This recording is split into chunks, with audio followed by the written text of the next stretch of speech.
Claire's suitcase wheels sang on the smooth floor of Dallas Airport, as if marking a secret rhythm, tum, tum, tum, reminding her of every time she had left David behind. The tall glass reflected a flawless morning, but inside, her sky was cloudy. She checked the time, took a deep breath, and tried to put on that corporate serenity she wore at conferences, black blazer, hair pulled back, confident expression. For a moment, though, the facade wavered when she felt her phone vibrate. A short message from David, "Come back soon. Miss you." Claire bit her lip, replied with a heart, and put her phone away as if hiding an old letter, the kind that still holds a scent.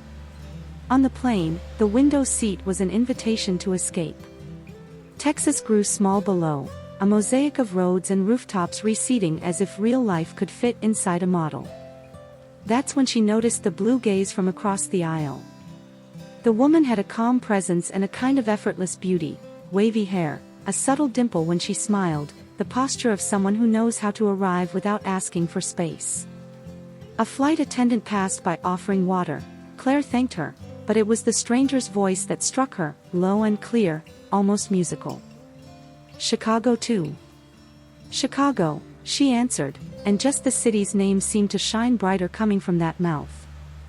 They introduced themselves naturally: Harper, 32, technology; Claire, 37, marketing. They talked about simple things, the strange temperature shifts between the boarding gate and the tarmac, a tiny cafe that served the best cinnamon roll in Terminal C. They laughed about the chronic delays of connecting flights and the miracle of traveling with the right suitcase on the right carousel. The plane thrust both their bodies back against their seats and, with a gesture that was already born before thought, Claire placed her hand on Harper's leg, the familiar anchoring touch she always did with David during takeoff. She realized her boldness a second later, pulled away, and apologized in a whisper. "It's all right," Harper said, her eyes smiling. "Sometimes we just need a harbor." The comment lingered inside Claire like the ending of a song. She turned her face to the window, but the reflection gave her back an image of Harper leaning in to look for something in her bag, the curve of her shoulder, the skin where the plane's light landed, the thin line of the watch on her wrist. Claire's body responded to the detail as if it were language. Consciousness tried to negotiate. "It's nothing, it's just distance from home, it's just a pleasant conversation." The heart, however, had found a new rhythm. Turbulence caught everyone by surprise, shaking cups and sentences in midair. The plane shuddered for a few seconds too long, and Claire, without thinking, squeezed Harper's leg again. She felt the soft fabric under her fingers, the warmth passing through the pants, and when the aircraft stabilized, she realized she was still holding on. She let go, laughed awkwardly, and Harper laughed along, that kind of laugh that seems to sweep dust from forgotten corners. After that, they spoke more quietly, as if sharing a newborn secret: thriller books, an art documentary neither had finished, the habit of walking without headphones just to hear the city breathe. When the plane began descending, Chicago appeared below, sliced into silver and gray. Harper pointed to the lake, to the light flickering off the water, and Claire nodded, but was more focused on the timbre of Harper's voice than the skyline. During disembarkation, there was the small chaos of luggage, coats, and double-filed "excuse me." They said goodbye with brief, almost professional smiles. "Good conference," Harper said. "You too." And they carried on, each pushing her suitcase, as if an invisible elastic line kept them half a step apart. The hotel lobby smelled of polished wood and there was a shy piano near the bar. Fast check-in, badge around the neck, schedule in the blazer pocket. Claire faced her reflection in the elevator and saw a version of herself she knew by heart: competent, efficient, polished. But beneath the surface was another layer, like a still wet drawing, smudging with every breath. She wanted to walk until exhaustion. Instead, she opened her laptop, answered emails, aligned slides. It worked for an hour, maybe two. Until the clock pulled her toward the bar, like a gentle wave moving shells. There, the lighting was low and amber. The ice in glasses conversed with the metal like light rain. Claire ordered red wine and leaned on the counter, trying to decipher her own silence. The city pulsed on the other side of the glass. Then the music paused, and over her shoulder, she recognized a light scent of bergamot and something reminiscent of a garden after rain. She turned and saw Harper, in a light blazer, hair loose over a sweater that begged to be touched. "Seems we're chasing the same wine list," Harper said, with a soft humor that quickly found its place. "I'm just trying to be loyal to the house sommelier," Claire replied, and the joke landed perfectly between them. They sat in a dim-lit corner that felt purposely designed for confidences. The waiter brought 2 glasses that sparkled when they touched. Harper asked about the next day's talk. Claire replied with her own question, and their conversation threaded itself without either of them pulling. Harper maintained eye contact, undistracted. When thinking, she bit the corner of her lip, as if mentally tuning a word before speaking it. Claire noticed her own leg crossing over the other, her body settling in as if to listen to her favorite song. "Are you from Dallas?" Harper asked. "Yes. And you?" "Seattle, but work takes me everywhere. I like seeing cities through hotel bars. It's as if each counter holds an alternate map, a map of stories." Claire smiled slowly. The metaphor hit a vulnerable spot. She was familiar with the topography of airport bars, conference halls, lobbies where the same handshake is repeated. But tonight, the map gained contours. She felt goosebumps on her forearm as Harper placed her glass next to hers, their fingers almost touching. It wasn't an accident, it was a subtle adjustment, a closeness longing for a name. They spoke about things that usually don't fit in quick conversations, a silly fear of crowded elevators, the pleasure of finding pockets of silence amid noise, how strange it is to recognize one's own loneliness in full rooms. Harper described a Seattle neighborhood where the wind insists on turning umbrellas inside out. Claire recounted a bakery in Dallas that served coffee as if telling stories. Time, curious, slowed down. The wine glass fell by a finger, then another, and Claire's hand, resting on the counter, drew closer to Harper's than it would in a mere colleague's chat. "It's funny," Harper said, playing with her glass's rim, "how some people feel familiar the minute they arrive." "As if we'd already met in a dream," Claire risked, realizing the metaphor was silly and true. The music returned, slower now, and the bar shifted from an aquarium of voices to a soft background. Claire noticed the fabric texture of Harper's blazer, the small sun mark high on her chest, the fine shadow her lashes cast when she lowered her gaze to the menu. Each detail was a step closer to a nameless edge. Claire's throat dried a little. She took a sip and said something about the weather forecast, just to grant her body another second. Harper leaned in, and the distance between their voices became so small that every word seemed to warm the air.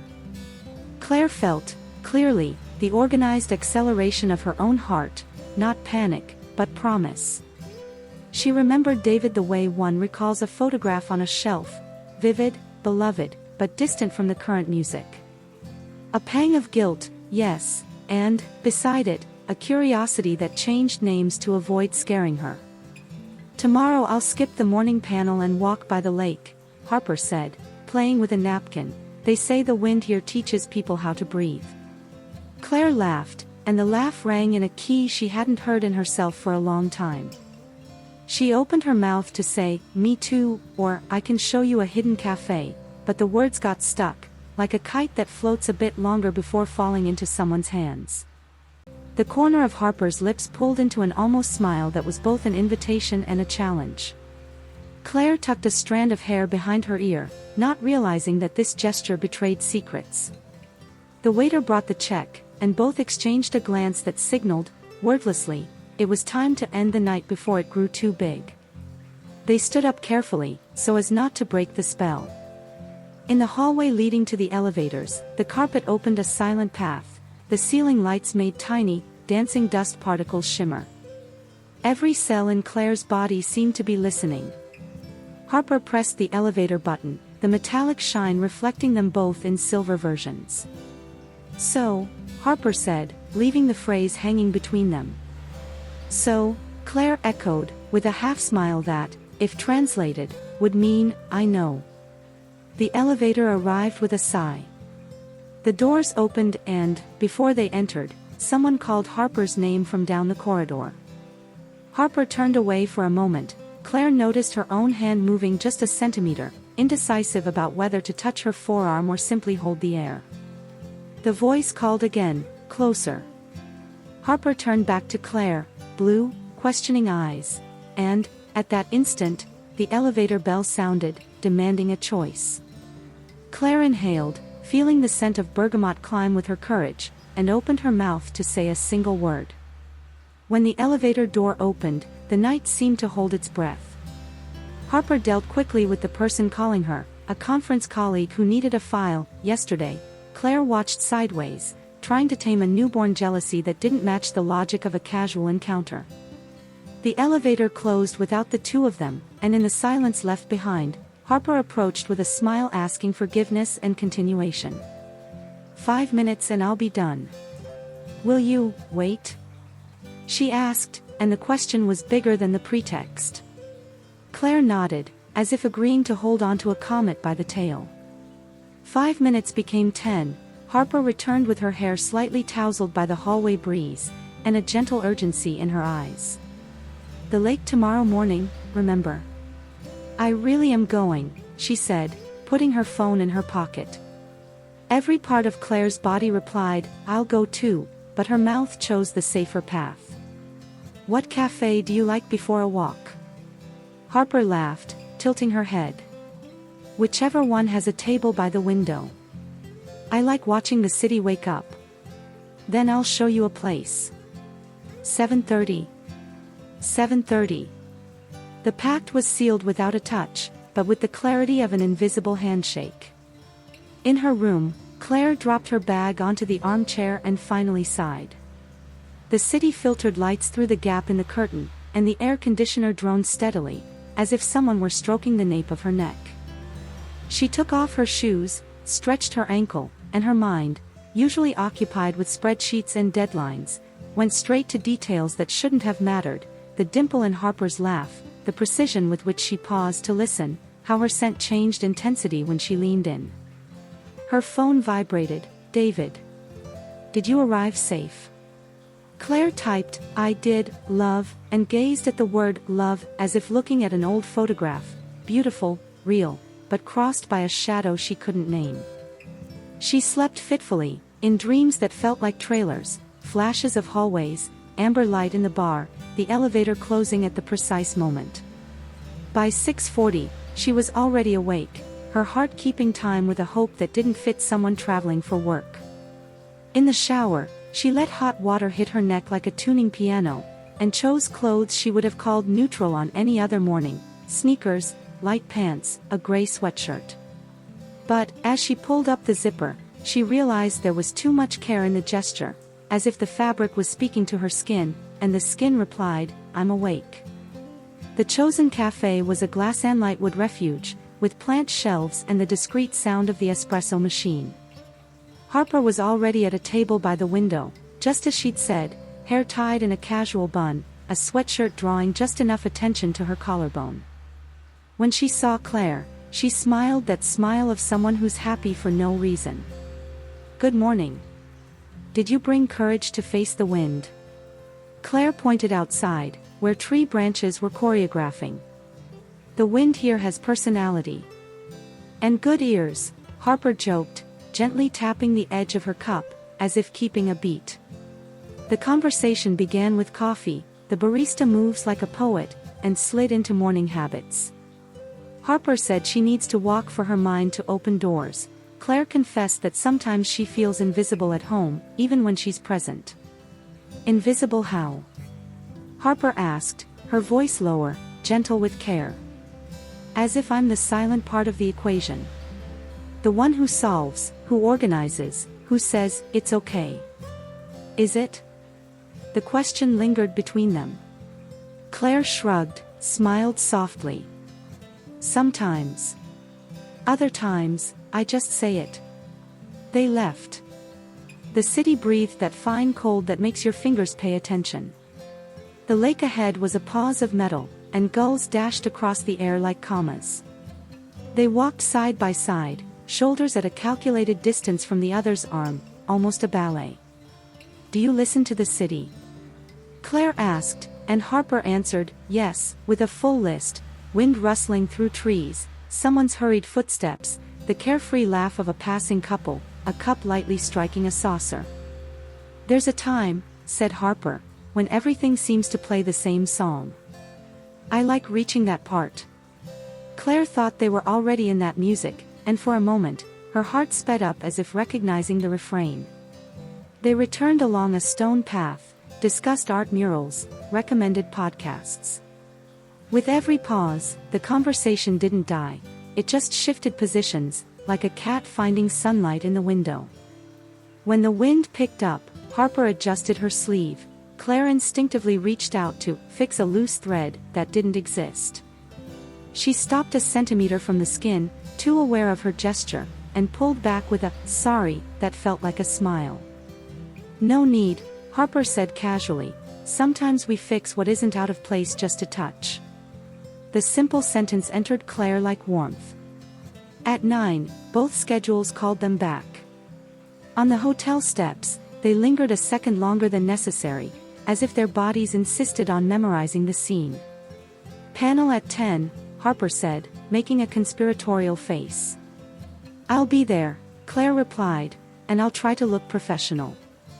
"You'll do fine," Harper said, and the words gave a small shiver. They parted with a brief wave, unspoken promises stored in the sweatshirt pocket. The morning passed inside cold rooms, where charts told stories without a heartbeat.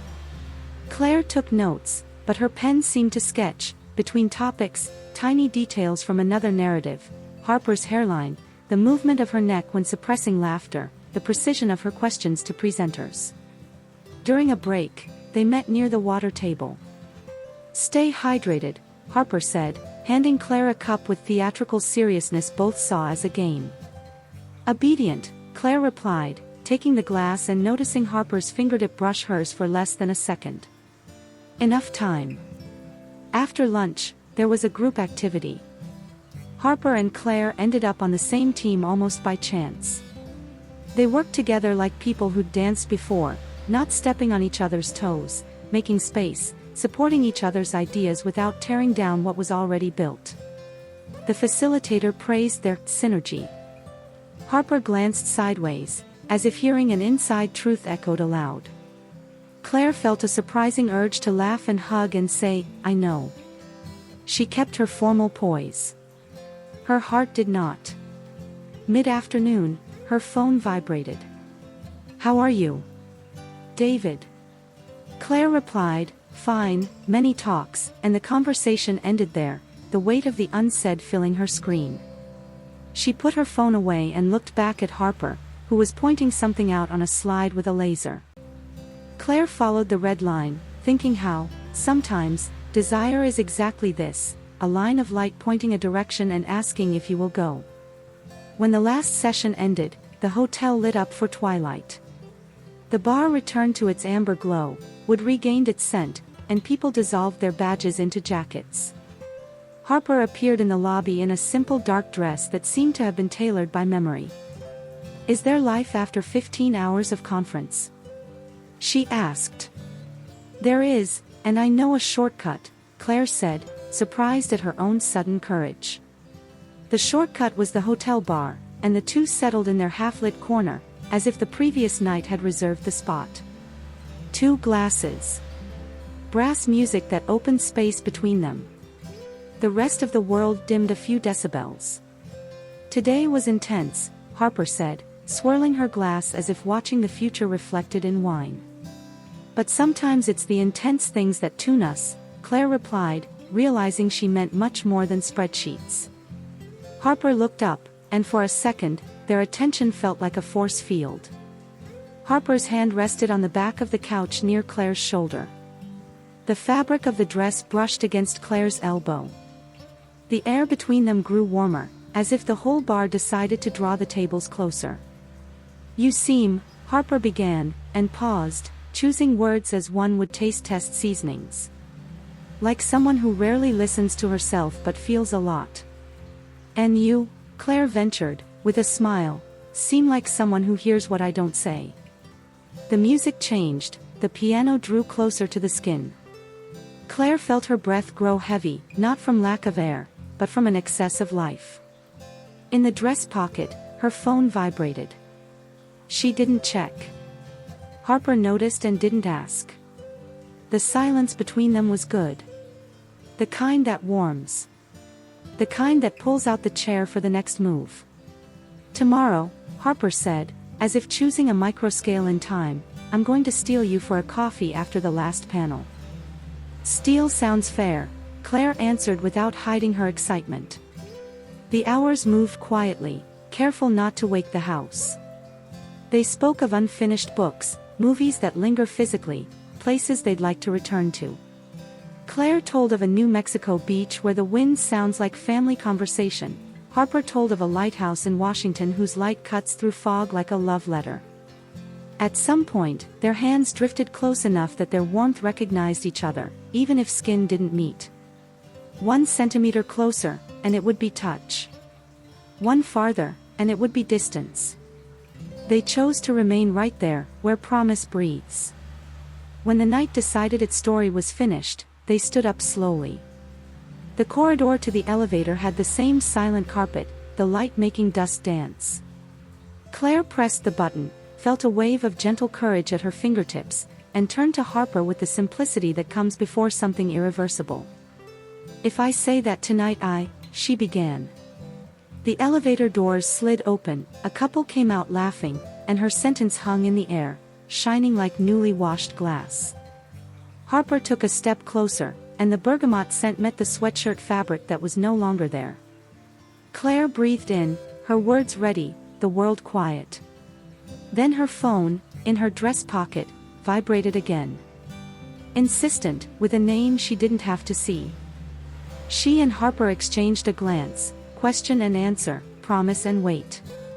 Claire reached for her pocket, hesitant, and when she looked up, Harper's eyes were inches away, calm, attentive, open. If you need to answer, I'll wait, Harper whispered, not urgently, just present.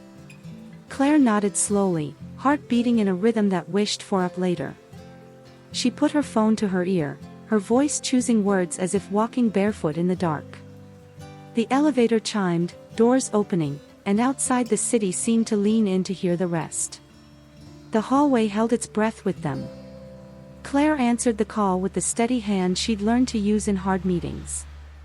On the other end, David's voice sounded like an ordinary day trying to walk through the wrong door, asking about the hotel, the talk, the weather. Claire replied with short, careful phrases, as if balancing fine china. I'll call you later, she said, and hung up slowly, returning the phone to her pocket as if laying down a stone. When she looked up, Harper was still there, a step away, her blue gaze attentive and serene, like an ocean that doesn't force the tide. Are you all right? She asked. Claire nodded, but the yes came out with trembling shoulders.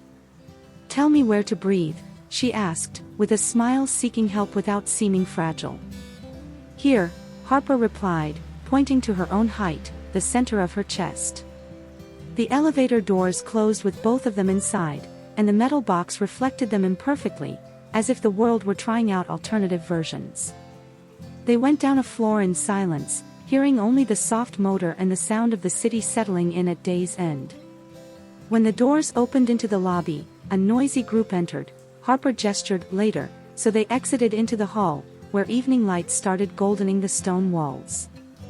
They stood there, side by side, hands on the wide ledge. Claire felt a faint, unmistakable vibration in the air between their arms. It was not fear. It was what comes before a decision. The conference dinner, hours later, was a stage for proper smiles. Claire said what was necessary, heard half of what was said, signed the list.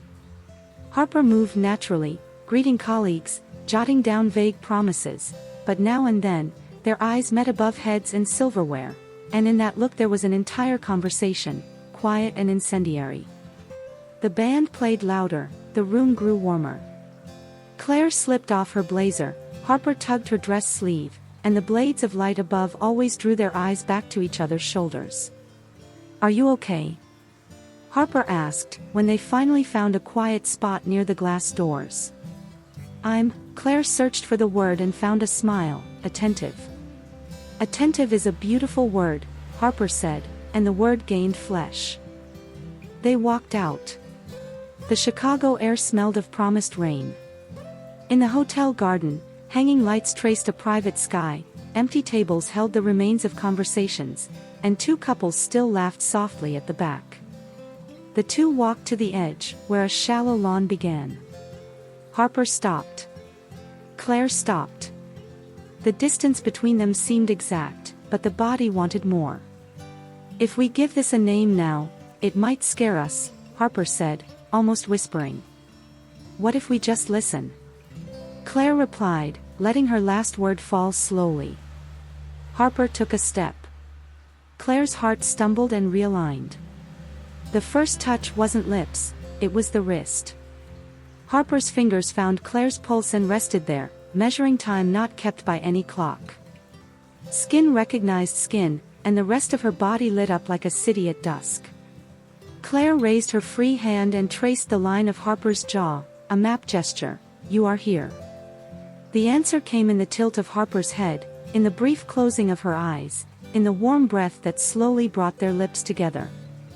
The kiss began like the score to a melody they knew by heart, though they'd never rehearsed.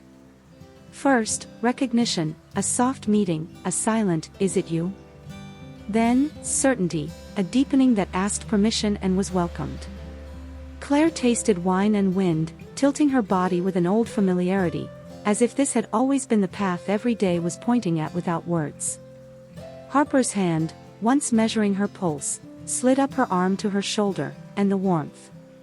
What was left along the way felt like a signature.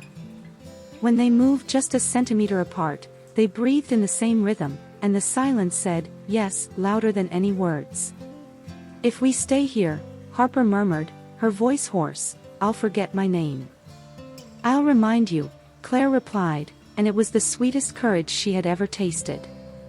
They walked down the carpeted hallway that absorbed footsteps. The elevator was now a shared secret. In the mirror, they both appeared blurred and flushed from within, and Claire thought that this was how things truly began, reality blurring its focus to highlight the feeling. Inside the room, the key clicked twice, the mechanism gave way, and the world outside closed the door. The lamp light gave their skin the tone of an old film. Claire leaned her back against the wood and waited for her fear to arrive, but calm came first, the deep calm of someone who recognizes home. Harper crossed the space as if she knew exactly where to stop. She stopped just a little too close. The scent of bergamot mixed with the clean smell of the sheets, and when Claire's hand found Harper's waist, time folded like delicate paper. "I don't want to make a mistake with you," Claire said, softly, sincerely.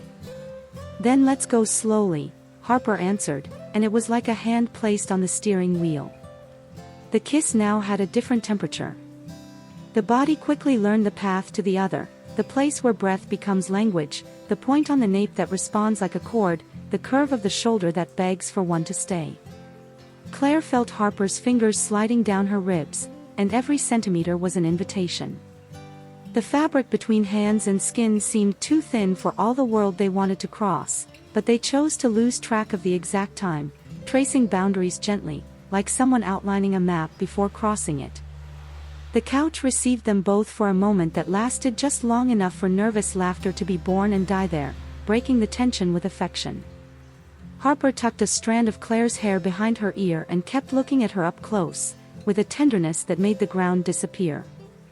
"When you smile like that, it's like someone opened a window," she said. Claire laughed again, feeling a shiver run up her spine like someone running up the stairs. They stood up. The room was a small continent of possibilities, the bed made up like a field of snow, the chair with a forgotten blazer, the suitcase open like a shell. Harper took Claire's hand and led her one step forward, then another, until their calves touched the edge of the mattress. The next touch was not rushed. It was a learning. Claire felt Harper's palms settle in the middle of her back, between her shoulder blades, and warmth spread there, as if someone lit a light from within.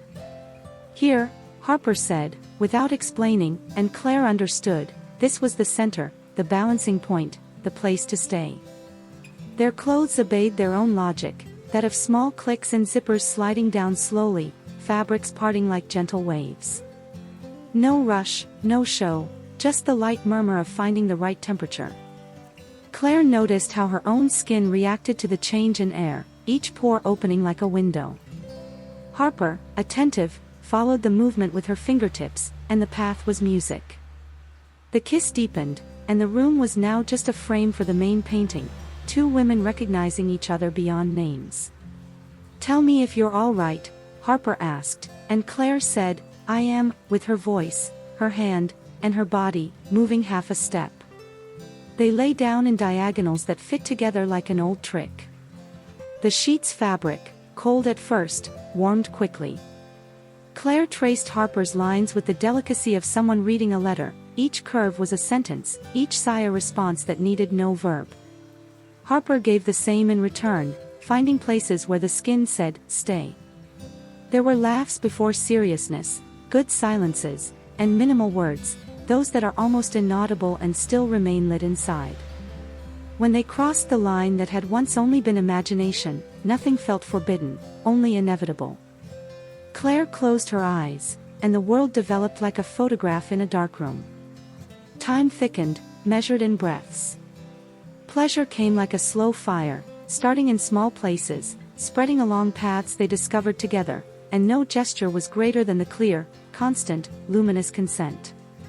The music in the hallway faded, city noises became a distant backdrop. Inside, there was only the sequence of touch and response, discovery and pause, of like this and here. Afterward, there was no rush to find words. Claire let her head sink into the pillow, chest still searching for the right beat, while Harper lay on her side, an arm around her waist, as if guarding a secret for the sheer pleasure of caring. "I should be afraid," Claire said, looking up at the ceiling, the lights making patterns in the shadows, "but everything in me is calm." "Maybe fear and peace can share the same bed, sometimes," Harper replied, and their laughter met halfway. Claire turned her face and found the blue up close. The kiss that followed asked for nothing except continuity. The clock blinked the hour without demanding notice. The universe, in that room, seemed to have reduced its requirements to the essentials: to breathe, to feel, to choose. Claire thought of David for a second, not out of guilt, but as reality knocking from far away. Then she thought that some choices don't belong in ledgers or columns of credits and debits. She thought silently, and the silence agreed. The night, at last, withdrew from the window. Street lights fell on the sheets like delicate graffiti.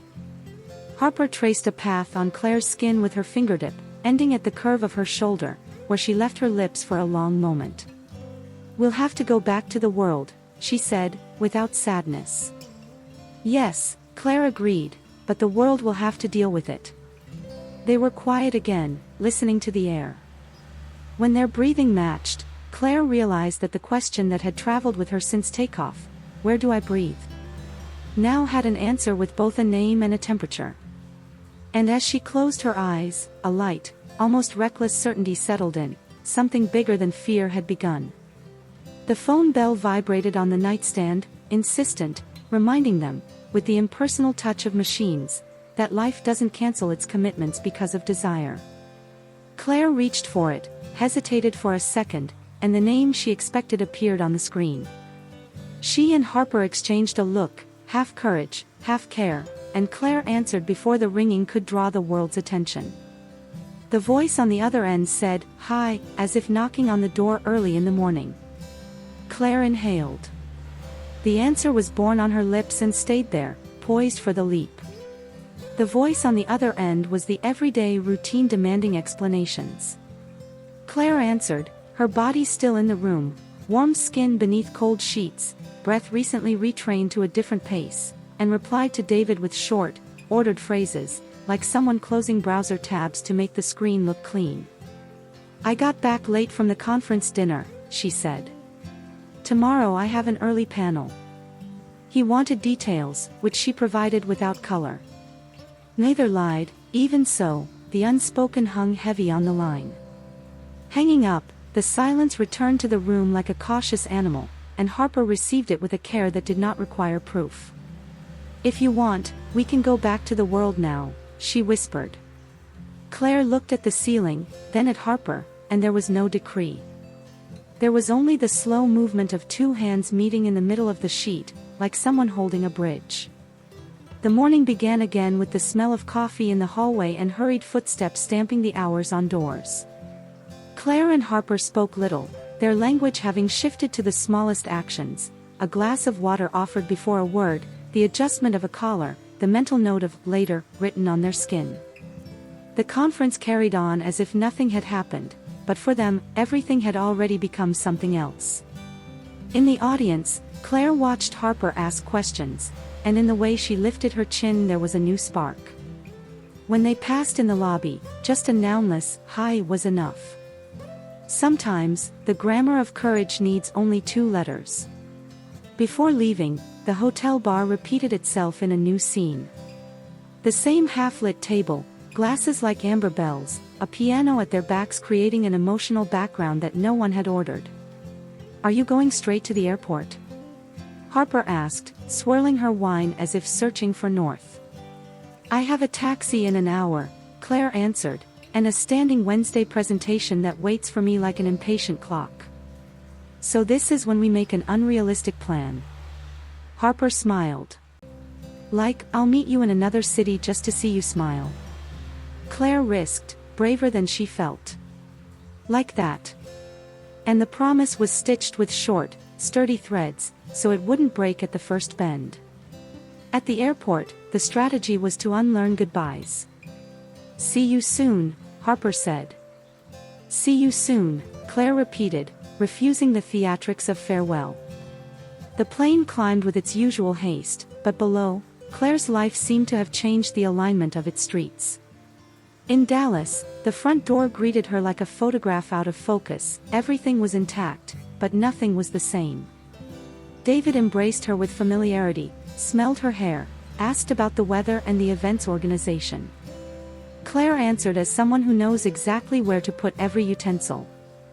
Her body remembered the previous night the way one remembers a secret place on a map, not illegal, just hidden under a layer of paint.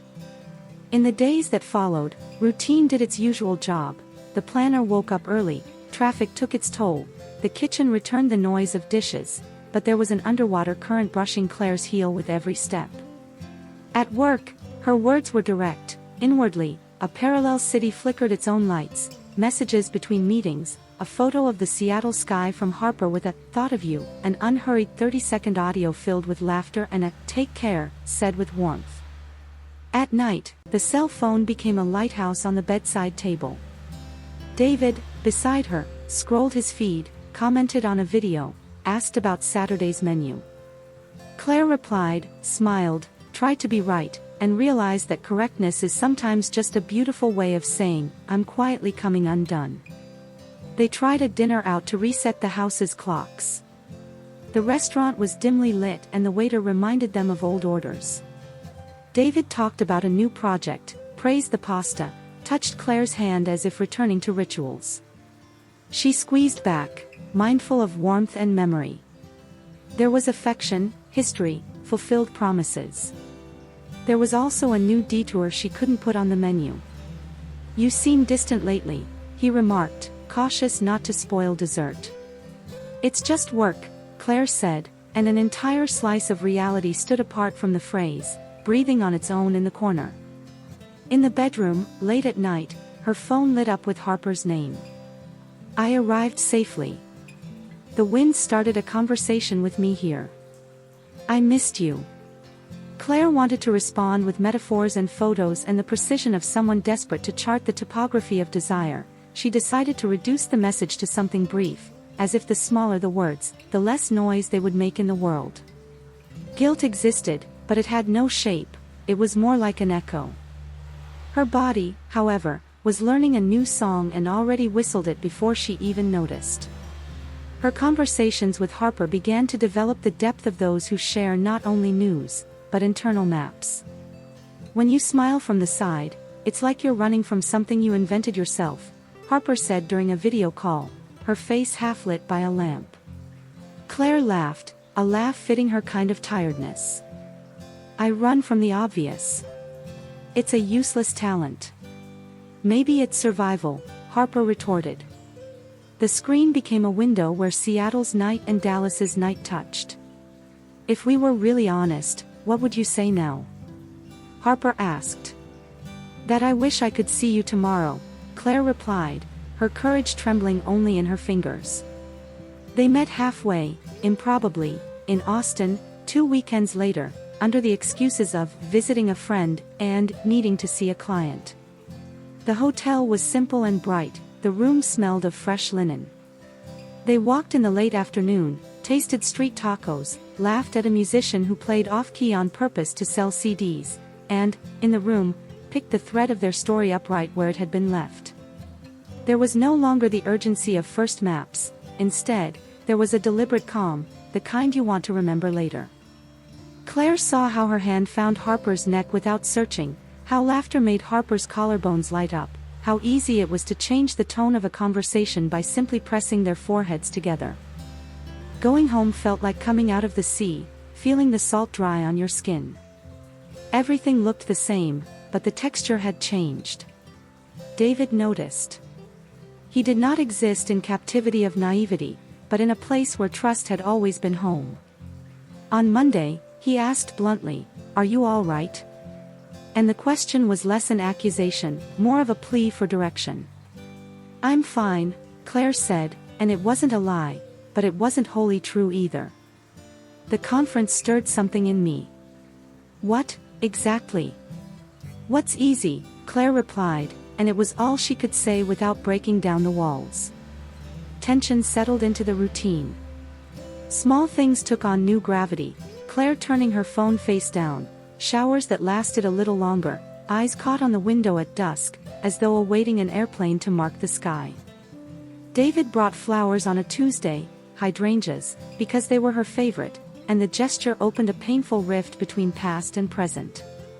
She thanked him, kissed his cheek with genuine affection, and felt the whole house craving to return to its axis. But the new orbit was already sketched on some invisible blueprint. On a Thursday night, the living room had only the sound of the TV talking to itself. David collected glasses, and Claire, sitting on the arm of the sofa, replied to a message, "I'm home." "Me too. I miss you." "Me too." He passed behind her, saw her skin bristle at the very second Harper's name appeared and disappeared on the screen. He said nothing then, pocketed the information in the deep compartment where men keep suspicions. At dawn, while Claire slept on her side with her hand under the pillow, he picked up her phone and looked through call logs, times that didn't match, repeated calls.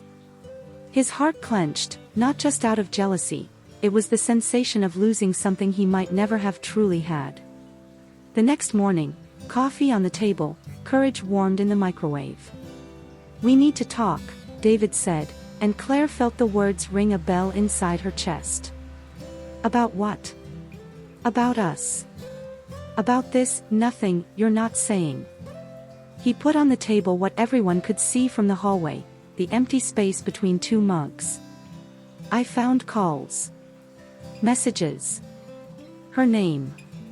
For a moment, the world became shallow, like a beach when the wave pulls back before the crash.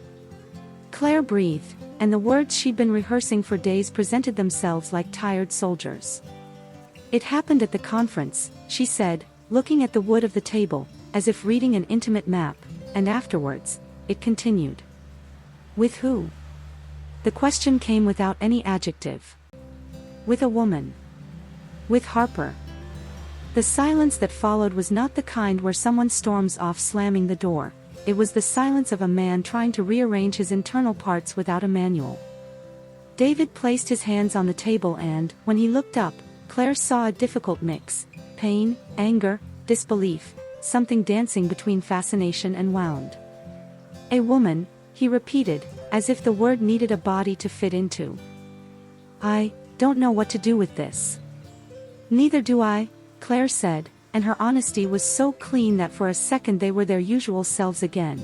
Then, reality pulled them back. Do you love her? He asked. Claire took a second worth a lifetime. I feel things I can't control, she answered, and the pronoun floated in the air like a balloon. David stepped back, then stepped forward again, like someone testing the ground. He sat. He breathed. And, in a gesture that seemed borrowed from another life, he said, I want to understand. I want to see. I want to, he stopped, seeking a softer phrase. I want to know this truth. Claire opened her eyes wide, not knowing whether this was a trap, a plea, or a desperate attempt to save a marriage by an unlit path. What are you saying? David held her gaze. If she exists between us, let me see. Let me look at what took you away even while you're here. Introduce me to Harper. The living room, which 5 minutes earlier had been just a set of furniture, turned into a crossroads. Claire felt fear and relief, and an odd urge to cry and run at the same time. I'll talk to her, she said, and it was like pulling a thread that could unravel all the fabric. Harper answered the first call. Her voice was firm, but with the caution of someone holding something carefully in both hands. Claire explained in straight sentences, no adjectives. David knew. He wanted to meet her. He wanted to understand. On the other end, a silence of a second, then two. If this will hurt you, we won't do it, Harper said. If this will set you free, I'm here. And the verb she chose lit a lamp that Claire didn't know where to put. By late afternoon, it was agreed, Saturday, at their apartment, no theater, no audience, no justifications that would turn into sentences. David's okay was shattered. Claire hung up and felt her whole body tremble like someone just finishing a movie that took an entire lifetime to begin.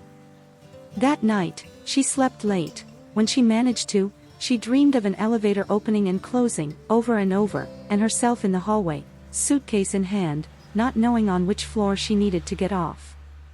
Saturday arrived with the scent of a freshly cleaned house.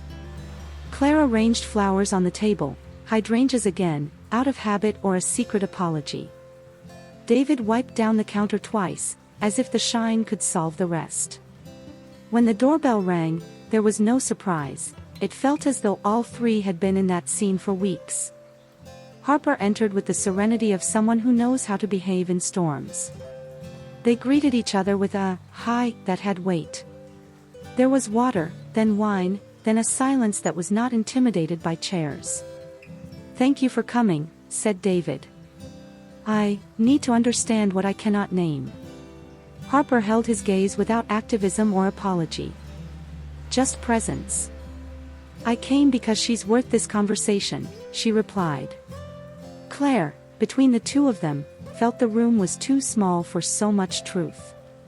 Time shifted a step. The glass sweated on the table. The wall clock insisted on interfering. David breathed, and the sentence he said next split the air in two. I want to see you too. No secrets.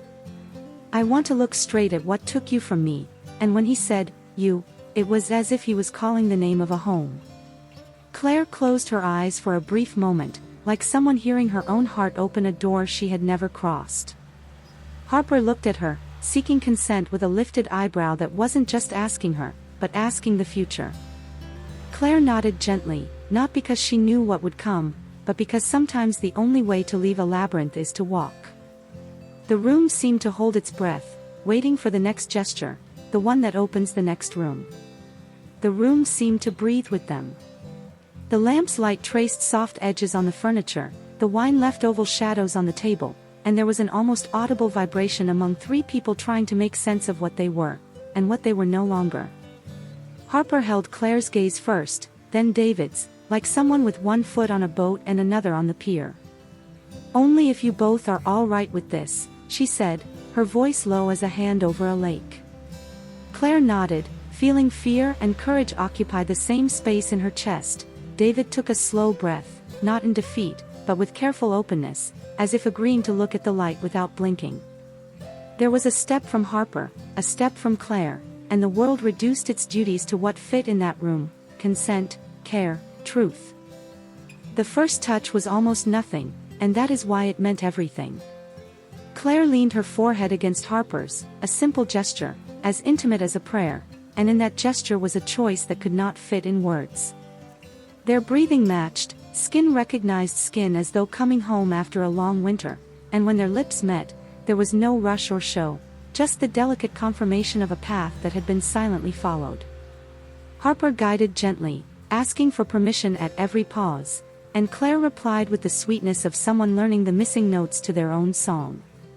In the background, David remained standing, at a prearranged distance, as an observer of a painting too big for just one wall, and yet, something opened in him, a clearing that was less about desire for possession and more about recognition of a beauty existing despite him. The air was thick with tension, but there was no violence. What was present was surrender and respect.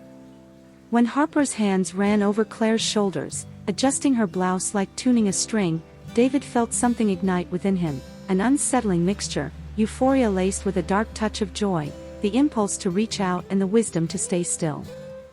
His heart beat with stadium intensity, and for a moment he imagined putting out his hand, touching Claire's arm, saying, "I'm here too." He didn't. He stayed where he was, more out of fear than lack of desire, because he understood, in a rare clarity, that what was unfolding in front of him did not ask for his participation, but for his witness. The sofa received the two diagonally, and the scene was not a spectacle, it was life finally settling at the right temperature. The kiss grew in layers, each new layer bringing fresh care, the way Harper asked silently with her eyes, "Here?" and Claire replied with a small movement of her chin, the way Claire's fingers, finding Harper's jawline, seemed to gently sign a contract of presence.